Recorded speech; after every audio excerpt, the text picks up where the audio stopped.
Our next speaker is Nikki Bransome, who's a senior officer of the Pew Bertarelli Ocean Legacy. She works on Pew's Protecting Antarctica's Southern Ocean project, which focuses on conserving an area that encompasses 10% of the world ocean through the creation of a network of large-scale marine protected areas around Antarctica.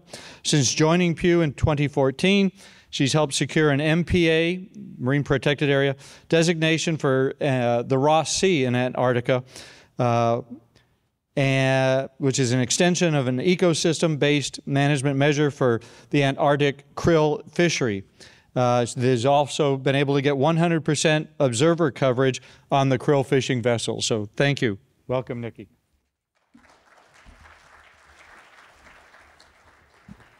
Thank you. Good morning, everyone. Thanks so much for having me. It's great to be in your esteemed company. So today I'm going to be giving you a little bit of an overview of the Antarctic krill's role in the ecosystem, the threats that poses to the ecosystem, and some opportunities that we're working with governments on to protect krill in the Southern Ocean. So just to orient you to krill, if you don't know much about them, if you've never seen a live krill, which I have the pleasure to have done before, they're about the size of an adult human pinky finger. They're bigger than most commonly sold shrimp species, and they're actually thought to comprise the largest biomass of any animal species on Earth, except for humans now. And one cool fact I like about krill is that they can actually glow, and experts believe they do this similar to the reason why an octopus would do it, to evade predators or to communicate with each other as they swarm. So krill, as we've heard about with other forage species, are critical as a food source for the Antarctic. And most of the animals there eat Antarctic krill. And krill provide 96% of the caloric needs for some of the seabirds and mammals in the Antarctic Peninsula region. There are even species that have special adaptations to eat krill, like crab-eater seals, which actually have these serrated teeth that they use like baleen to let water out when they're feeding on a swarm of krill. So krill are globally important, not just to the Antarctic ecosystem, but they actually play a really important role in the Southern Ocean's biological carbon sink. So after feeding on algae near the surface of the ocean, they migrate down to deep waters in large swarms, and there they excrete their waste, transferring large amounts of carbon to the ocean depths where it can be stored for a very long time. And in this way, krill can store the carbon equivalent of about 35 million cars per year in the deep ocean. So CAMLAR, it stands for the Convention for the Conservation of Antarctic Marine Living Resources. That's the regulatory body that was established in 1982 in response to the growth of the krill fishery in the region. It was known at the time colloquially as the Krill Convention. The convention actually sets conservation as the objective, so it's different than RFMOs, where fishing is allowed only when it doesn't have a negative long-term impact on the fished species or species that depend on it. Currently, CAMLAR is made up of 27 member governments. And the largest fishing industry in Antarctica, there's a few, but the largest by catch size targets krill. And I'm sure everybody in this room knows that the products that come from krill include omega-3 oil for humans and for animals, and then feed for farmed fish. So who's fishing for krill?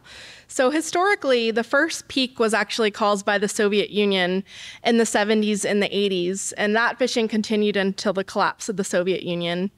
And then in the last 2 decades, other countries have emerged, and that's actually been led by this strong peak that we see from Norway. And this is the most recent catch of krill by the top 5 krill fishing countries, who in order are Norway, China, Korea, Ukraine, and Chile. During the COVID period, you can actually see that China doubled its catch. They've newly launched a krill fishing vessel that uses the same cutting-edge technology that the Norwegians use, which allow this continuous trawling.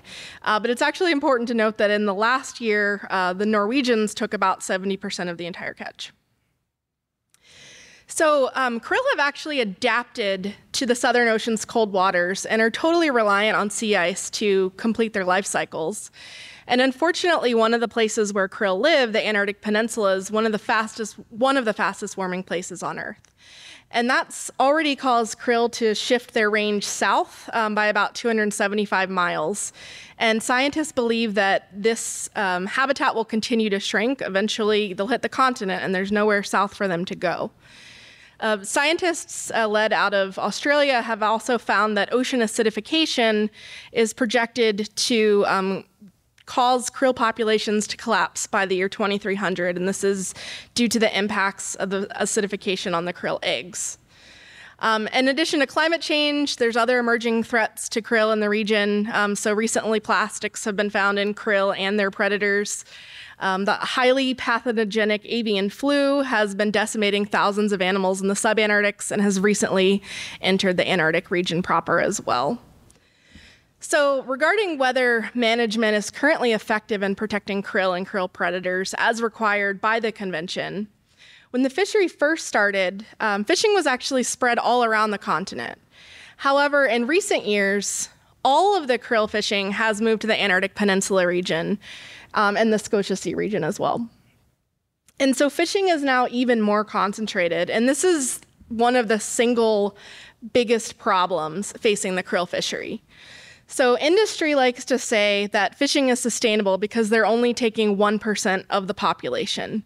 But this is really misleading because they're targeting very small nearshore areas where a large part of that population actually exists offshore.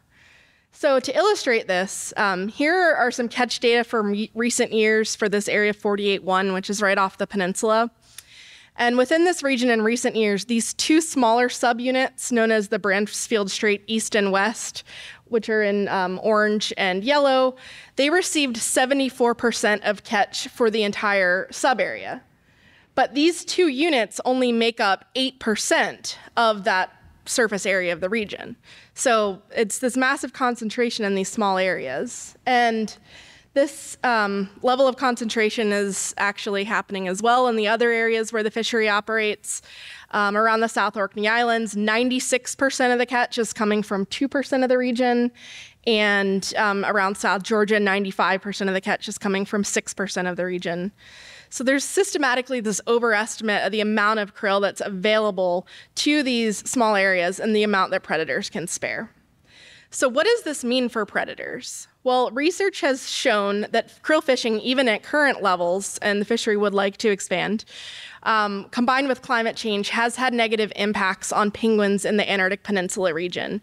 And some of this research was led by US researchers with NOAA down in San Diego, and then later confirmed by scientists with the Chilean Antarctic Institute. So this is on-the-ground proof that current krill fishing measures are allowing negative long-term impacts on the ecosystem. Now whales, they're a little bit of the elephant in the room. So following exploitation for over a century, whales are now starting to see massive rebounds as well. This new research just out last month has shown that there's about 50,000 fin whales in the Scotia Sea region, which is about 3 times as much as scientists previously thought. And so they're estimating that these whales alone are eating about 8 million tons of krill, which is 20 times more than the fishery itself is taking in a single summer.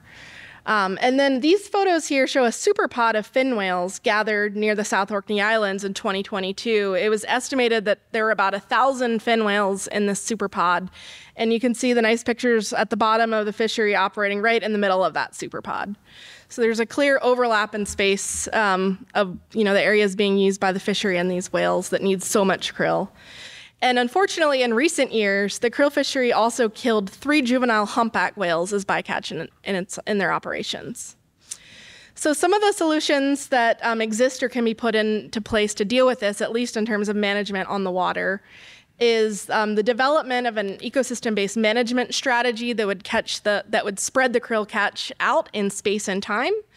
Kemmler scientists are working on this. It's based on an updated biomass estimate from ship-based surveys, as well as an updated stock assessment. And then there's this new tool they're using called a risk assessment or spatial overlap analysis which is a way that CAMLR can consider how much krill predators actually need so they can then spread that catch out in space. The other tool that CAMLR is working on are marine protected areas. So MPAs can produce increased biodiversity and species densities. By minimizing other threats, they can provide resilience to climate change. They can protect economic opportunities, and they're powerful tools that can support healthy fisheries through the spillover effect. And noting the value of MPAs, CAMLR actually agreed in 2011 to create a network of MPAs around the continent.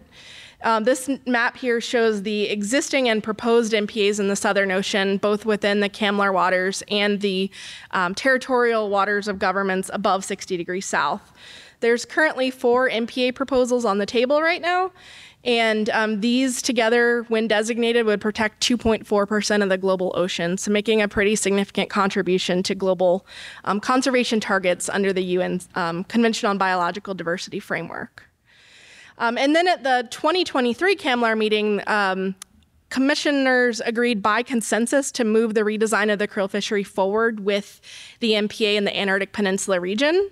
So they're actually having a meeting in July in Korea, and that symposium will provide a critical opportunity for CAMLR to deliver clear conservation outcomes for krill and the Antarctic Peninsula region as a whole. So in summary, krill play this keystone role in the ecosystem, and lots of predators rely on them. They're critical carbon sink, providing this global benefit. Climate change and concentrated fishing are negatively impacting predators. CAMLR has a mandate to only allow fishing if it does not have an ecosystem impact, and their current management system actually doesn't have a way to even detect that. And so some of the solutions on the water for this fishery to continue to exist include creating this network of marine protected areas and advancing ecosystem-based management that would deconcentrate the krill catch. With that, I will stop and thank you, and here's my contact information if we don't get a chance to connect here. Thanks.